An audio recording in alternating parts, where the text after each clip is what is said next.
মুখতার আহমেদ কয়রা আপনি জানতে চেয়েছেন সোয়াসে বলে কোনো কিছু নাই, প্রথম ওটটির রোগ কোথা থেকে এসেছে, তারপরেও কেন এত কিছু বলা হচ্ছে? দেখুন, হাদিসে লা আদওয়া ওয়ালা তিয়ারাতে বলা হচ্ছে কোনো ছোঁয়াচে নেই, এটা বলে বোঝানো হয়েছে মূলত যে কোনো রোগের নিজস্ব ক্ষমতা নেই ছোঁয়াচে হওয়ার।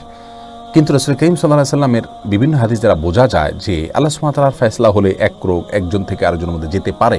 বিভিন্ন রোগের ভিতরে এই দিকটা রয়েছে, ছোঁয়াচের হওয়ার বিষয়টি প্রমাণিত। এটি নবী সাল্লাল্লাহু আলাইহি সাল্লামের বিভিন্ন হাদিস থেকে জানা যায়। তিনি বলেছেন যে ছোঁয়াচে রোগের রোগী থেকে তুমি পলায়ন করো, যেভাবে বাঘ থেকে পলায়ন করো।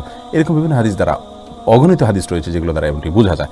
হ্যাঁ, যে হাদিসে তিনি বলেছেন যে প্রথম ওটের কোত্থেকে আসলো, আসলে তিনি বোঝাতে চেয়েছেন যে ছোঁয়াচেকে মৌলিকভাবে আপনার একজন মানুষের অসুস্থ হওয়ার জন্য কারণ হিসাবে চিহ্নিত করা বা মনে করা, এটা একজন মুসলমানের ঈমানের সঙ্গে যায় না, সে বিষয়টিকে তিনি নিশ্চিত করেছেন।